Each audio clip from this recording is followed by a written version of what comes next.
and let our hearts be prepared to hear your message.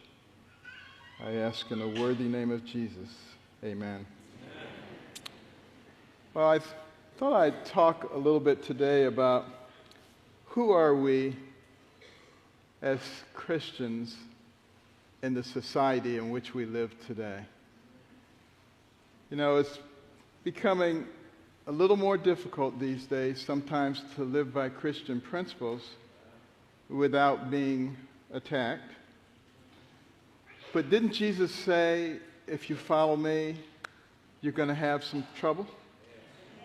So that really shouldn't be particularly surprising. It should be, in a way, comforting. But, you know, for me, my foundation started right here in the church as a youngster, listening to the mission stories. I used to love those mission stories. They don't do that so much anymore. And it was mostly missionaries and missionary doctors going to Africa and India and all these places and talking to what they call the heathen. Now probably missionaries from those places come here, I suspect. But things have changed a little bit. But you know, progressing on from kindergarten to primary and the primary treasure and figuring out all those little puzzles they had in there and then the junior guides and all those inspirational stories and little worksheets that they had. But probably the most important thing were so many of the sermons. And I can remember so many sermons that really prepared you and gave you the faith that you were going to need no matter what aspect of life you pursued.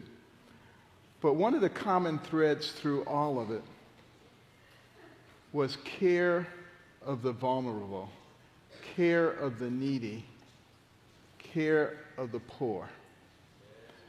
And Jesus himself spent a lot of time with the vulnerable people of our society, with the poor people of our society. And I think that is a message for us today. Not to look our nose down at people who aren't doing well and just tell them, pull yourself up by your bootstraps. You know, that may be what you did, but it may have been a different circumstance. Everybody has different circumstances. And we have to start thinking about, what would Jesus do? How would Jesus treat poor people, the homeless people, the people who are strung out on drugs, the people who have severe mental illnesses? You know, in Proverbs 14:31, the Bible says, he that oppresseth the poor reproacheth his maker. But he that honoreth him has mercy on the poor. Now think about that. Reproaching your maker by oppressing the poor. And what is oppressing the poor? Some people, you know, their minds go back to, you know, medieval Europe with princes and serfs, and they were oppressing the poor. You don't have to go back that far. We have people who oppress the poor right here in our own country. Because it is oppressing the poor when you keep them poor, when you do things that prevent them from climbing the ladder of opportunity. And we all have spheres of influence. We all have the ability to extend a helping hand to somebody in our environment, to somebody in our orbit, to give them that opportunity to be successful. And particularly when we talk about our place in society as Christians, what does James say in the first chapter of James, the 27th verse? Pure religion and undefiled before God and the Father is this: to visit the fatherless and widows in their affliction, and to keep himself unspotted from the world. The fatherless. In other words, he was talking about people who don't have a positive support system to help themselves. The widows, he's talking about people who have fallen upon hard times. And when he says to visit them, he's not just talking about going and say, "Hi, I visited you." He's talking about helping them, utilizing the resources that you have to actually help them, and to keep himself unspotted from the world. Don't be like everybody else. You should be able to be distinguished from there, because this is who you are. That's how we fit in. You know, I can remember poverty so well as a youngster. And I have to admit, I did not like poverty. You know, some people don't like rats, and some people don't like roaches and spiders. I hated poverty.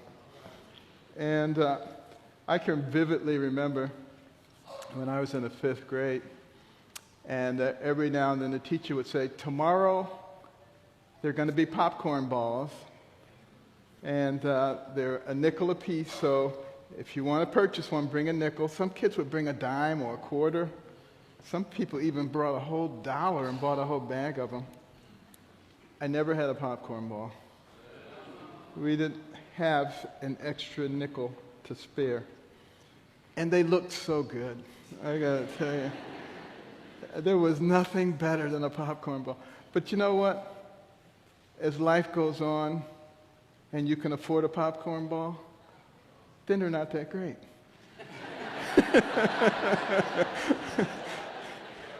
Isn't that the way it is with stuff in general? It doesn't matter what it is. Maybe you want a Corvette, or maybe you want a Mercedes. But, you know, when you can afford one, they're not that great, you know, because it's stuff. And that's what Jesus talked about. You know, don't make your treasures out of this stuff. Your treasure should be in heaven. This is what's really important. Once you come to realize that, stuff doesn't bother you. And you know, the fact of the matter is, when it comes to poverty, compared to God, everybody here lives in poverty. The richest man in the world is no different than the poorest man in the world when you compare them with God and his power and his wealth. And we would do good to remember that, because sometimes people accumulate a little bit of material stuff and they start thinking that they're better than everybody else. And they're not. And what they really should be doing is thanking God for the blessings and being willing to share those blessings with other people. You know, one of the reasons that God instituted a tithe is because he wanted us to be used to the ideal of giving and helping other people. Does he need our tithe? Of course he doesn't. He owns everything. He controls everything. But it gives us an opportunity to start looking at other people with love, with real compassion in their hearts. But I remember as a youngster, I had this giant dream of becoming middle class. It just seemed like so cool to be middle class and to be able to just do stuff like regular people. It's amazing, you know, what we dream about. But my mother had dreams too. Her dream was for me and my brother to be successful. My mother was an extremely attractive woman. There were no end of male suitors. You know, after they got divorced, you know, she was born to a very large family in rural Tennessee, got married when she was 13, trying to escape just horrible circumstances. And had less than a third grade education. And then years later, discovered that her husband, my father, was a bigamist. had another family. And obviously that resulted in a divorce. But she was struggling, trying to keep it all together. And she was a very unusual person. She did not want to be dependent on the government, so she worked very hard, 2, 3 jobs at a time as a domestic. She would leave at 5 in the morning, get back after midnight, day after day. Sometimes we only saw her on the weekend because we were in bed when she left and we were in bed when she came home. But she would come home, she would fix our lunch, she would take care of stuff. But we frequently didn't see her. But it was a ploy. Because you see, she wasn't really a domestic. She was a spy. And so she was spying on those people that she was working for because she wanted to know why they were so successful. And why did they live in these beautiful homes? And she concluded that it was because they didn't watch a lot of TV and they read a lot of books. So she came home and she imposed that on me and my brother. And we were not happy campers, I gotta tell you. If it had been today's world, we probably would have called social services on it. But in those days, you had to do what your parents told you to do. So, we started reading those books. And, before that, I was a terrible student. I was the worst student you could imagine. Then I remember one day they were doing eye exams, and they discovered that I couldn't see, and I got a pair of glasses. I didn't know anybody could see the board. This was news to me. But suddenly, I could see the board, and I went from an F student to a D student. And I was so pleased with myself. My mother was not happy at all. But, I kept reading and reading those books and learning more and more. And, within the space of a year and a half, I went from the bottom of the class to the top of the class. And those same students who were laughing at me and calling me dummy were coming to me saying, Benny, how do you work this problem? And I would say, sit at my feet, youngster, while I instruct you. I was perhaps a little obnoxious. But it sure felt good to say that to those turkeys. But, I had a real revolution in the way that I thought as I read those books. Because I read about scientists and explorers and philosophers and entrepreneurs and all kinds of people. And I began to see some common threads. And I began to recognize that the person who has the most to do with what happens to you in the course of life is you. It's not somebody else. People around me were saying, it's those people who are keeping you down. It's this circumstance that's keeping you down. And you know what? Maybe they were trying to keep you down. But I began to understand what my mother was saying when she would say to me, if you walk into an auditorium full of racist, bigoted people, she said, you don't have a problem. They have a problem. Because you see, they're all going to cringe and wonder if you're going to sit next to them, whereas you can go sit anywhere you want.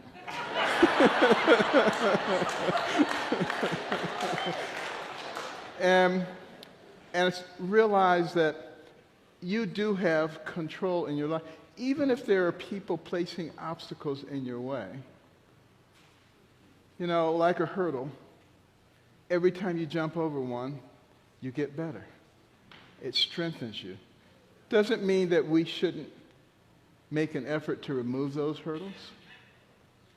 And we all have spheres of influence, and we can demonstrate in those spheres of influence what real love and compassion is. I find it sad that there are still people in our society who look at others and make judgments about them based on their external characteristics. The color of their skin, the texture of their hair, their national origin. Because as a neurosurgeon, when I took someone to the operating room and opened their head, started working on their brain, I couldn't tell what those external characteristics were. Their brains were all the same. And what makes you who you are? Is it your nose or is it your brain? And you know, only people who think very superficially think that they can characterize somebody on the basis of their external characteristics. And we should make that very clear in the spheres of influence in which we live. Well, one of the things that I learned is that reading works much better when it comes to accumulating knowledge than watching television. Because, you know, when you read, you're looking at words all the time. So you learn how to spell. You can always tell a reader because they know how to spell. And people who don't know how to spell, they write real sloppy so you can't tell. Have you noticed that? There's a lot of doctors who can't spell.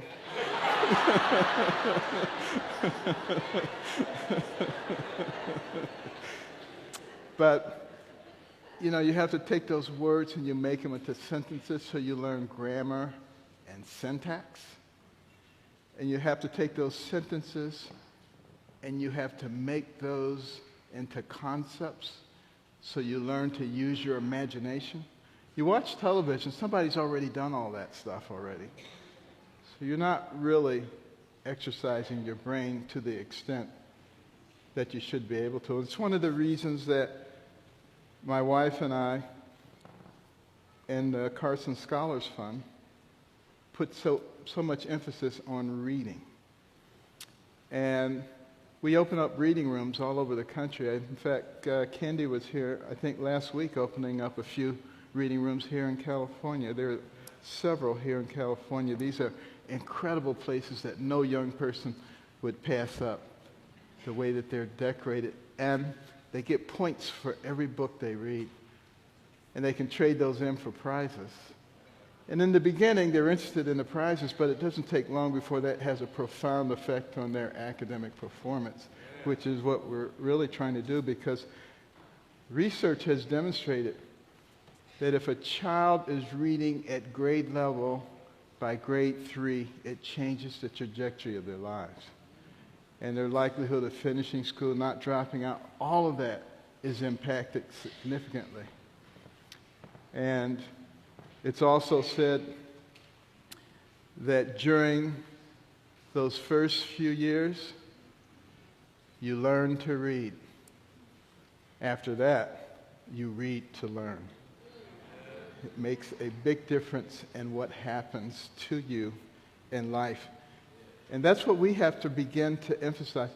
Instead of going around and making excuses and creating all kinds of problems, let's do things based on what we know.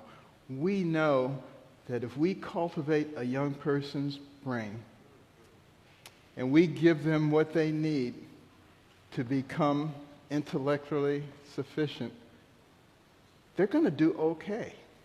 They're going to do just fine. And that's why we need to do everything we can to make sure that we have not only a good educational system, but good access for people for education. It's going to be interesting because, you know, we're entering a new phase now of education. It's based on the internet. It's based on people being able to get information much more rapidly than they could before. Have you noticed now that there's no more old people with senior moments?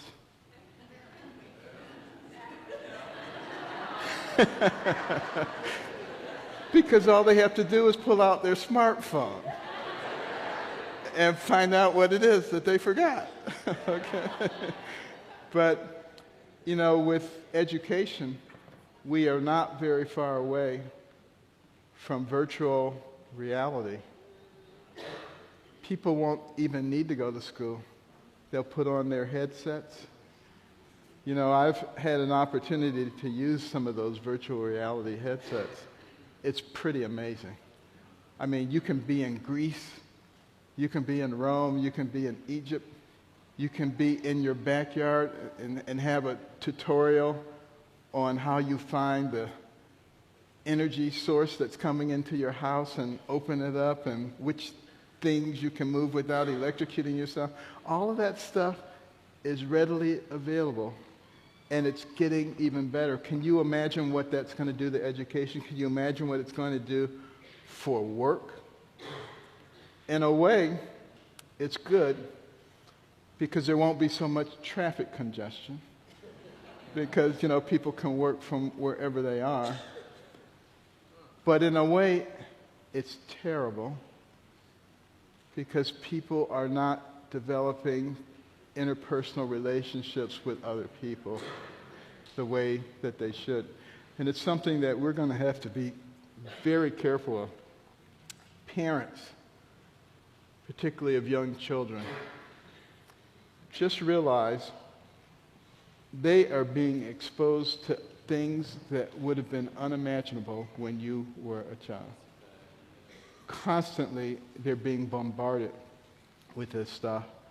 And that's why it becomes so vitally important to spend time with your children. Train up a child in the way he should go. When he's old, he'll not depart from it. I know some of you are saying, when are they going to get old? But, you know, the fact of the matter is, it is our responsibility to develop the right kind of relationship with them so that they get that solid foundation early on, because they are going to be bombarded in the society that we live in now with a lot of things that are not biblical. And here's where courage comes in. It is very, very easy to just go along with what's politically correct, what everybody says is the right thing. It takes a lot more courage to always do what God says. You know, that was in the Sabbath school lesson today with Daniel. He could easily have closed the doors and not let anybody see him praying. But he was true to his God. And if we are true to God and true to his word and what the Bible says, then we are not going to be swayed when people come along and say, well, yeah, I know it says that in the Bible, but, you know, that was thousands of years ago, and, you know, God is different now, and, you know, this is what it means now. Can I tell you something? God says he changes not. And think about this. The Bible says to God, a day is like 1,000 years, and 1,000 years is like a day. So really, when you say that was thousands of years ago, say it was 2,000 years ago, what's today, Saturday? It was like Thursday, okay, in God's sight. So there's not a lot of impetus or time for him to be changing things. And why would he need to change things? Because he's perfect. He's God. And our challenge is, do we believe that? Or do we believe in man? Do we believe what man tells us? What people say to us? You know, I do not believe in what man says. I guess I should be equal what woman says too. I believe in what God says. And I do not believe in any political party. You know, when people align themselves slavishly to any political ideology, and they place that over their allegiance to God, they have done wrong and they will go in the wrong direction. We must always pledge allegiance to God. And you think about, I was talking about compassion a little while ago. I mean, what is true compassion? Is it finding a poor person and just patting them on the head and say, there, you poor little thing. I'm going to take care of all your needs. Got free stuff for you? Or is it providing a mechanism for that person to develop their God-given talents and develop a life of dignity? Which one is compassion? And when we think about Jesus, and again, I think about him a lot whenever I have a decision to make.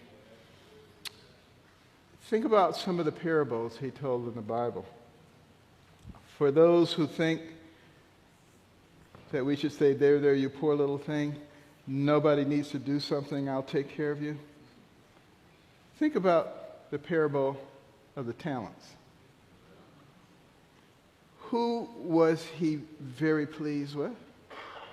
Those who took what they had and developed it and used it and grew it, or those who buried it and just said, I just want to make sure that you're happy with me?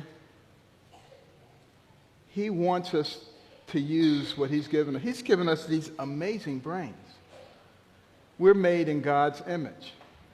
You have a brain that has billions and billions of neurons.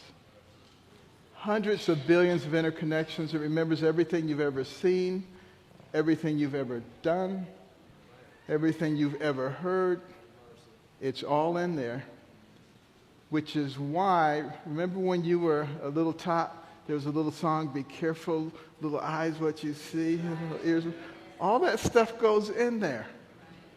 It does not go away. It influences how you act, even at a subconscious level. So you need to be careful. But if you think about what the brain can do, have you ever heard someone say, don't learn this, you're going to clog your brain. You're going to overload your brain. Guess what? You cannot overload the human brain. If you learn one new fact every second, and that's very hard to do, every second it would take you in excess of 3 million years to overload your brain. And I don't know anybody who lives that long, so I don't think you ever need to worry. The next time somebody tells you that you're going to overload your brain, please let them know that. But when I think about real compassion, I think about Jesus. What did he do? Here he is,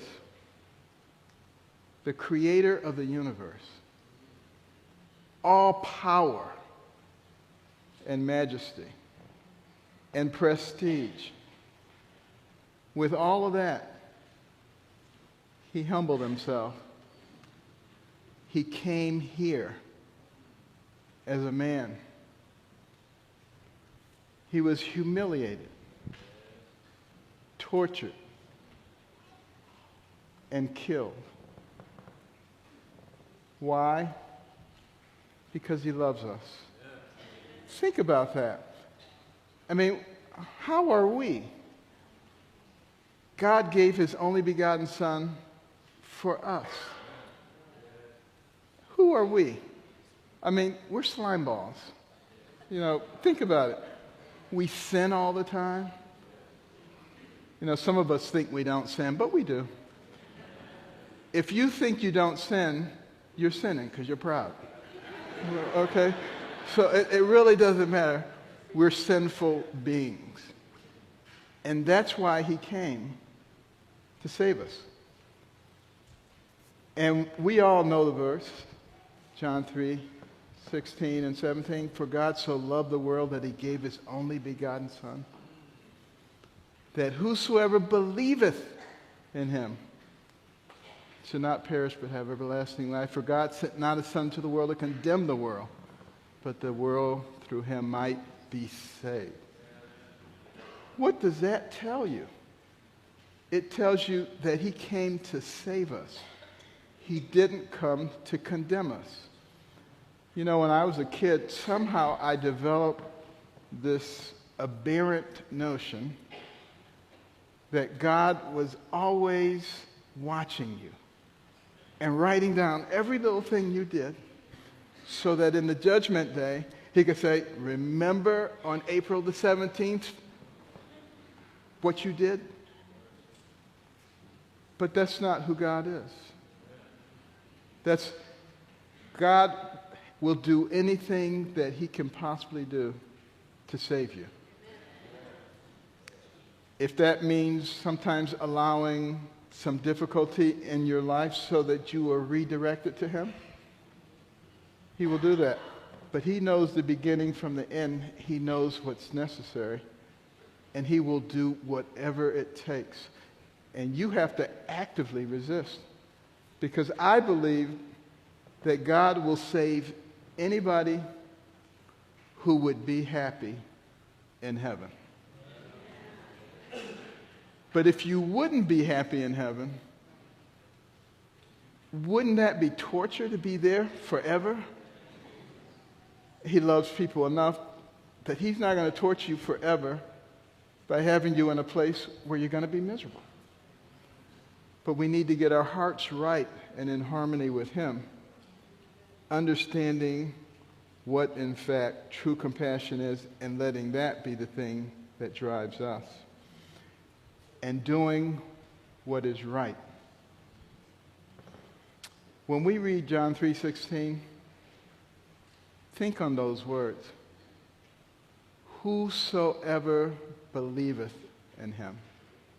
It doesn't say whosoever believeth in him and doesn't eat pork.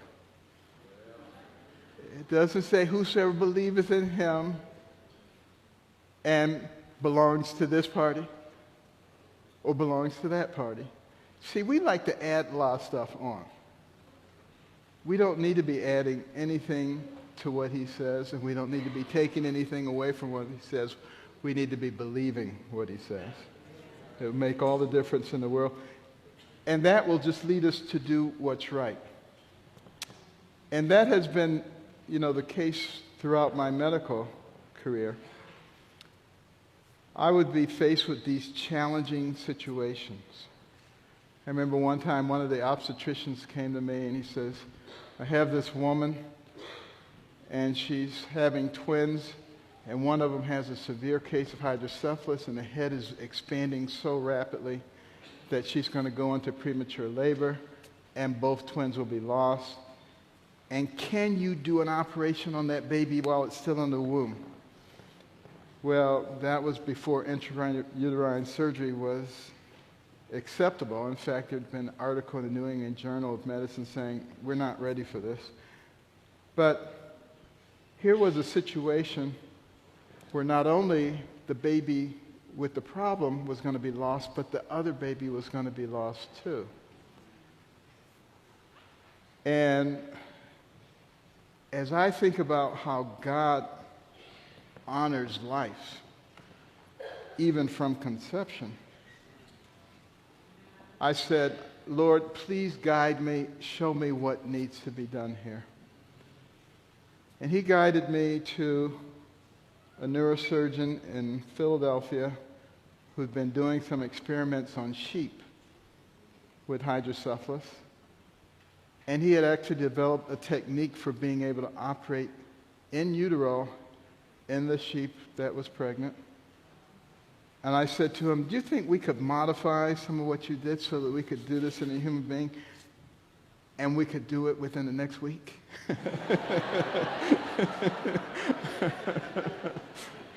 Well, what does it say in Philippians 4:13. I can do all things through Christ, which... So I put it in his hands. I said, Lord, can you work this out? He worked it out.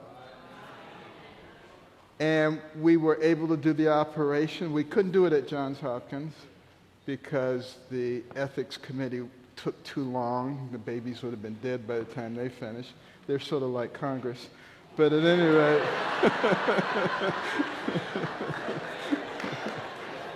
But at any rate, you know, we did the operation. I could actually see the baby's head go down, shrink right on the ultrasound. We were able to buy several more weeks, and then the babies were born, and it was a big national story. And then the controversy started, and they said it's unethical to operate on babies in utero. But then when it was discovered that not only was the normal baby saved, but the other baby was doing well too, then all the critics said, well, I would have done that too under those circumstances. That's kind of the way it works, you know. And for the young people out there, I'll tell you, you know, when you push the envelope, when you do things sort of outside of the box, expect to be criticized. Okay, that is always going to happen. Don't worry about that if, in fact, you are seeking wisdom and direction from God. That is always the thing that has guided me. I remember there was a little girl from California here. She had a very complex tumor right in the center of her brain. Everybody said it was inoperable. And she ended up at Johns Hopkins. I must say it was a very intimidating situation. But I did operate on her, and she actually survived the operation. She had some deficits. She went back to California. I lost track of her, but last month I was in Las Vegas, not gambling, by the way. It was business. But and then I was notified that there was a family that wanted to speak to me, and I went over. It was the girl's aunt and uncle. And they just said, we wanted to thank you for operating on our little niece that everybody said was impossible 30 years ago. And I just want you to know she's 35 years old and doing fine, you know. But, you know, listening. But some people said, well, you know, Carson's a hot dog. He does all this stuff. It's not about being a hot dog by any stretch of the imagination. It's about listening to the Lord and listening to his guidance. You know, I go back now that I've retired, and I look at some of the operative notes, and I said, what? You did what? But you know, it really wasn't me. It was him. And it doesn't matter whether you're a neurosurgeon or auto mechanic. It doesn't matter what you are. If you allow God's guidance, he will bless whatever it is that you're doing. And that's what we need to make sure that all of our children know and understand. Proverbs 3, 5, and 6. Trust in the Lord with all your heart. Lean not to your own understanding. Your own understanding will always lead you away. And you always acknowledge him in everything you do.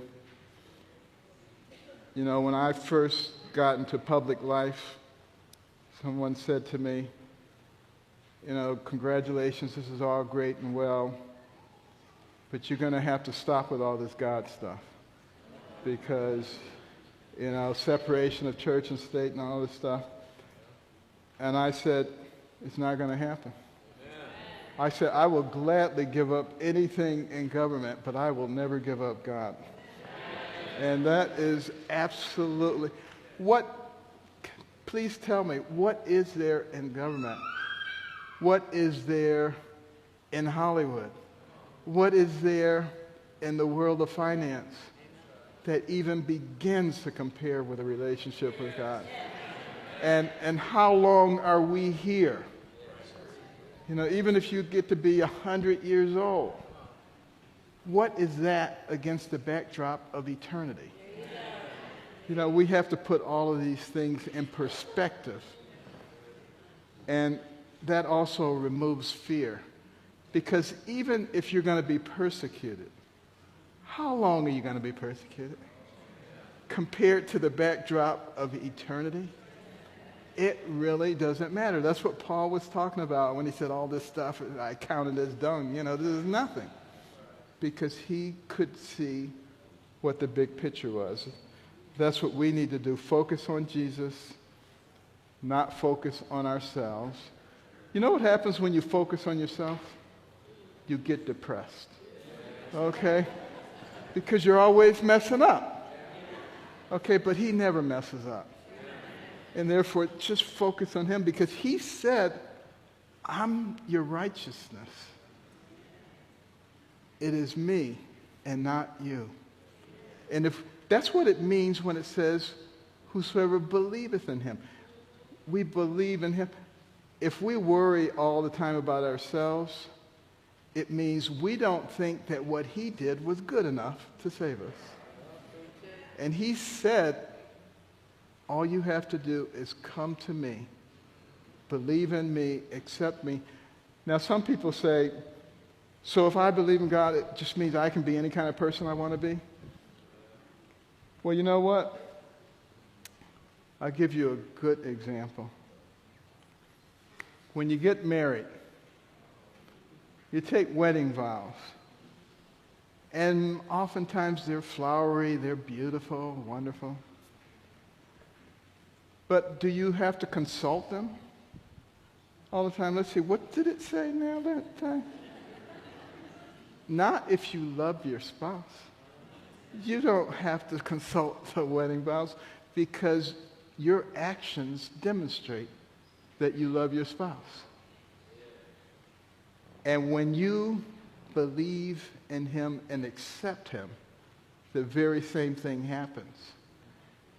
He becomes your center. All of your orientation is toward him. Your orientation is not toward another human being or some human ideology. It is only about him. And that's the only thing that keeps us moving in the right direction. But we all have a sphere of influence. And I want that to be the takeaway message. You can influence people around you by the way that you live, by the way that you treat other people. I always tell the people around me when it comes to difficult decisions, just do the right thing. Don't worry about the political implications of this or that or the other. Do what is right. And when you do what is right, there's an added advantage. People may accuse you of all kind of stuff, but they will never find anything because there's nothing to find. And you know, that really alleviates a lot of tension in your life. You know, God gave us commandments. He gave us directions. Why? Because he loves us. He made us. He knows how we work. And think about it. If he didn't love us, he would just go ahead and do whatever you want. Doesn't matter. He wants us to get the most out of life. He actually wants us to be happy. Some people think he wants us to be acidic, and no, not at all. He wants us to be happy people. A person who loves God can be happy under any circumstances. You should be able to tell them because they treat other people the right. You'll never see them bad-mouthing other people and saying horrible things. It will never happen. That's one of the ways that you can tell somebody who is constrained by the love of Christ. But I just want to end with this one last story that helped me so much. That is, as a young attending neurosurgeon, I had a young man who came to me from Georgia. He was 4 years old. He had been diagnosed with a malignant brainstem tumor, had seen multiple specialists. Everybody told the family, just take him home and let him die, keep him comfortable. And they ended up at Hopkins. And I saw him the first time. He was barely moving, barely breathing, eyes crossed, foaming at the mouth. I said, what am I supposed to do here? And I looked at the CAT scan, and there was a big, ugly brainstem tumor. And the parents said, Doctor, we were directed here by the Lord because we would find a neurosurgeon, a Christian neurosurgeon, who could help our son. And the Lord is going to heal our son, and he's going to use you to do it. And I said, that's nice. I said, but this is a malignant brainstem tumor. This is an inoperable tumor. There's nothing I or anybody can do about this. And they said, but doctor, the Lord is going to heal our son. I said, look, MRIs were brand new. I said, let's get an MRI. Maybe it'll show something the CAT scan doesn't show. Did the MRI, had all the radiologists look at it. They said, malignant brainstem tumor, nothing you can do. I told the parents. They said, but doctor, the Lord. I said, well, 1 in 1,000 times the scans are wrong, so maybe it's something else. I'll biopsy it. I opened it up, got a piece, sent it to the pathologist. It came back high-grade glioma, a very malignant tumor. I took out as much as I dared, closed them up, went out and spoke to them. I said, I'm sorry, it looks like it's what we thought. And, you know, only the Lord knows how long a person should be here. Maybe he's already served his purpose, and we'll understand it better by and by, all the things we always tell people. And they said, thank you, doctor, but the Lord. And as I walked away, I said, I've never seen people with this kind of faith. But I expected him to deteriorate and die. But instead, he got better. The next day, he was no longer foaming at the mouth. And his eyes were starting to look in the same direction. And I said, what? And I said, let's do another MRI. And there was still an ugly tumor, but there was a little rim of tissue. And I said, is it possible that maybe this is outside the brainstem and it's compressing the brainstem? And maybe I should go back in? And they said, by all means. And I went back in, and the whole nature of the thing had changed, and I pulled it away layer by layer under the microscope, got to the last layer. There was a glistening white brainstem intact. Long story short, that boy walked out of the hospital and today is a minister. But you know, one of the oncologists said to me, Ben, I've always been an atheist, but I'm a believer now. But it was really for me, because I thought I was doing all this stuff.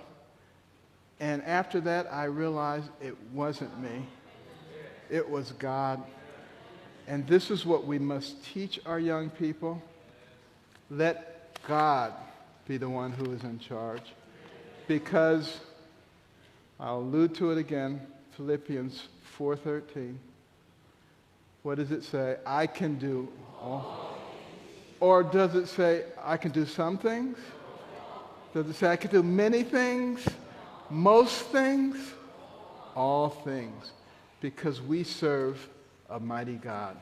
God bless.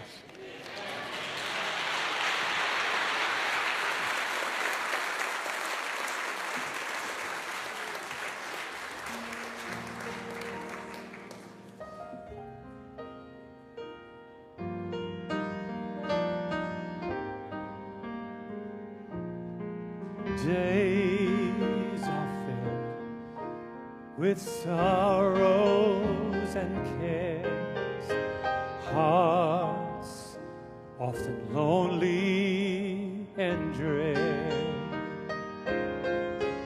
but burdens are lifted at Calvary, for Jesus is very near. Burdens are lifted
Join us on the chorus today. Burdens are lifted.